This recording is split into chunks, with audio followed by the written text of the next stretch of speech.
の隙間約束の鐘月明かりに滴る花びらにキスを不思議の国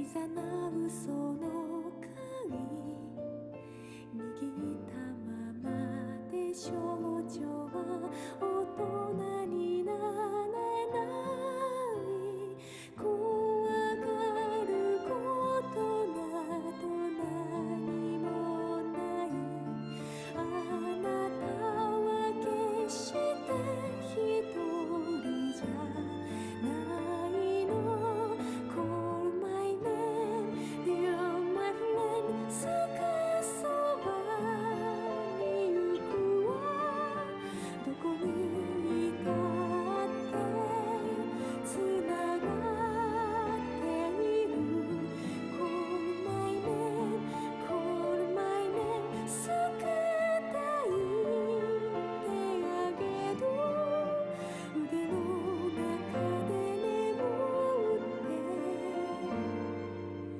もう泣かないで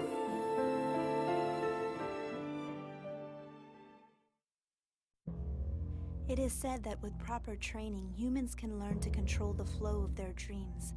However, neuroscientist Francis Crick asserted that dreams were meaningless.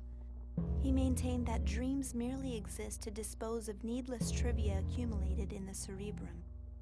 According to Crick, they are nothing more than a 40 Hz signal causing a sympathetic reaction in the brain. Dreams, their form, and their world, the hidden realm. Over the years, doctors have devised many different techniques to treat patients suffering from psychological trauma. One approach has the patient move their eyes while recounting their traumatic experiences. With the use of bilateral brain stimulation, it is believed that the patient can more fully process their traumatic experiences, thus reducing their distress. But what is it that the patient truly sees while his eyes are at work? What secrets lie behind the therapist's finger? At times, people harbor extreme fears, phobias, of things that appear completely harmless to others. Why is it that our brains were designed this way?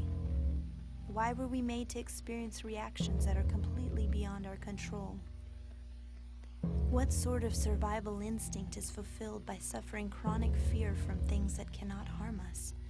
Why must even our minds lie beyond our control?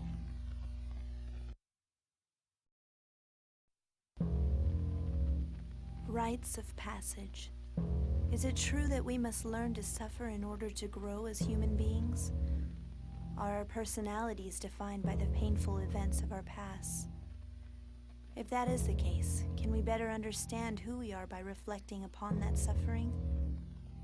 But perhaps the act of sifting through painful memories can be a rite of passage in itself, one that we all must face.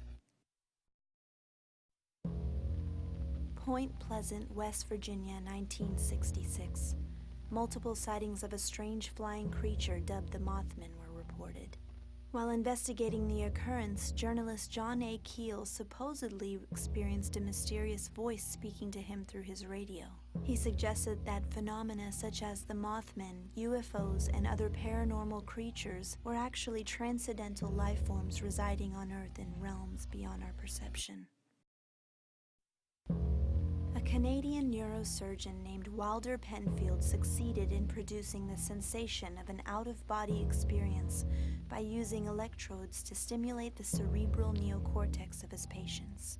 Although Penfield made remarkable advances in the localization of brain functions, he never relinquished his belief in Cartesian dualism, which asserted that the mind and body were two separate entities, even when dealing with the brain.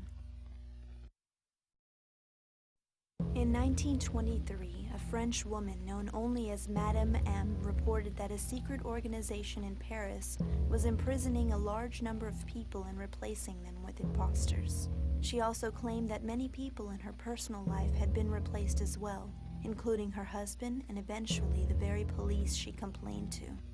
Today, this delusional misidentification syndrome is known as Capgras syndrome, after the doctor who documented the case.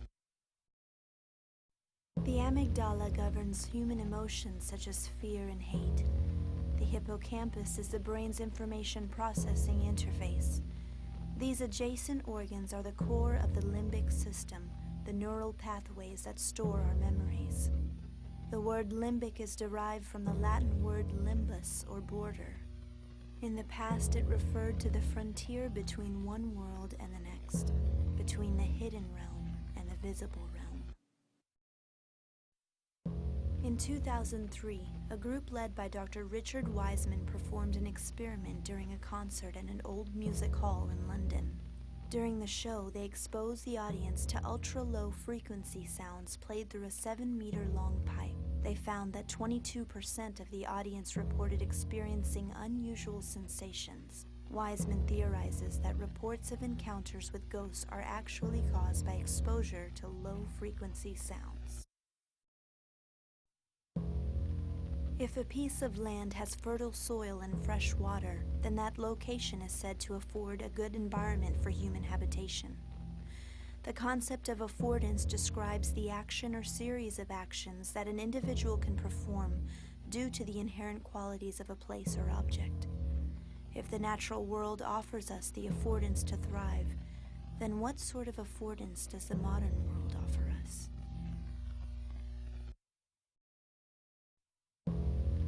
Memento mori, a Latin phrase meaning remember that you shall die. Even without this admonition, human beings cannot live without contemplating death. Regardless of one's beliefs regarding the afterlife, the pain of losing a loved one is undoubtedly universal to people of all religions and creeds. Memento mori, even unspoken, perhaps this is one of the few concepts common to all of mankind. Is true shamanism the trance type as suggested by Mircea Eliade? Or is it the possession type as emphasized by Ion M. Lewis?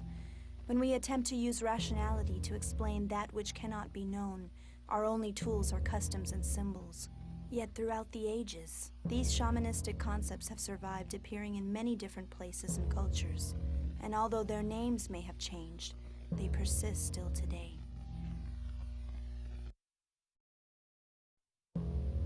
Emanuel Swedenborg, a famous theologian and scientist, once studied neurophysiology and anatomy to investigate the physical basis of the soul.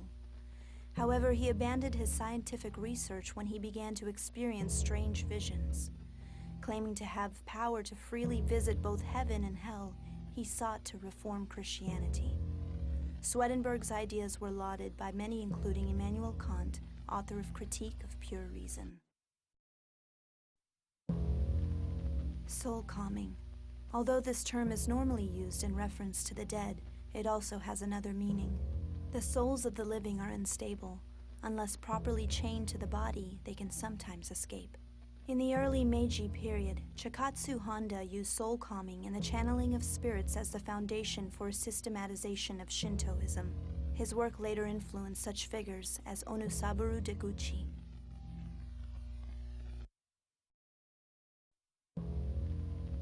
The Japanese have great faith in the mystical powers of language, but this concept is not unique to Japan. In ancient Greece, the term logos was equated with both divine wisdom and divinity itself. Logos can also be used as a term for rational discourse. Whether the speaker is man or God, his spirit is etched into his words, leaving its mark on both his listeners and the world around him.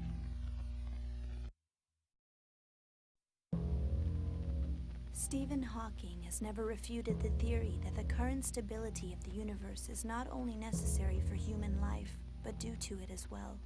Furthermore, John Wheeler, who coined the phrase black holes, believed that a concept similar to the uncertainty principle is necessary to reconcile quantum probability theory. In other words, for the current universe to exist, there must be an internal observer, in this case, a human being. Seeing an incompatibility between quantum mechanics and the theory of relativity, David Bohm proposed that the whole of any given entity is contained within each part. He illustrated this notion with the example of a laser-produced hologram, where each region of its photographic plate contains the entire image that is displayed. Viewing the brain as this same kind of construction, Bohm's philosophical quantum theory imagined a world held together by an unseen order. In 2008, Brian Whitworth of Massey University postulated the essence of the universe was information. Therefore, what we perceive as reality could be nothing more than a virtual world created by information processing. His critics mocked his ideas as nothing more than science fiction, but many others believed in their potential. However, whether people believe it or not, that information has already become a part of the universe.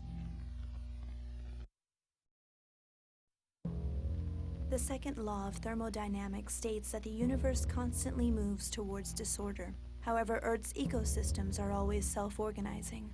To explain this paradox, Erwin Schrödinger proposed the concept of negentropy, which life feeds on to decrease or maintain its level of disorder. However, this concept lost its validity with the introduction of Ila Prigogin's dissipative structures theory. In the race to develop master cells, there was an incident involving falsified ES cells that caused research to stall. However, in 2007, a team led by Professor Shinya Yamanaka of Kyoto University introduced a compound called the Yamanaka factor into a somatic cell, successfully creating induced pluripotent stem cells. Incidentally, at the same time, a team of MIT researchers led by Rudolf Jenisch succeeded in a nearly identical experiment. Stochastic resonance, the phenomenon wherein the transmission of a signal is improved by the addition of random noise, is a recognized tool in the neurological pathways of both human and animal mechanoreceptors. It was originally utilized to explain the periodic reoccurrence of ice ages and is currently used in electronic circuits and other systems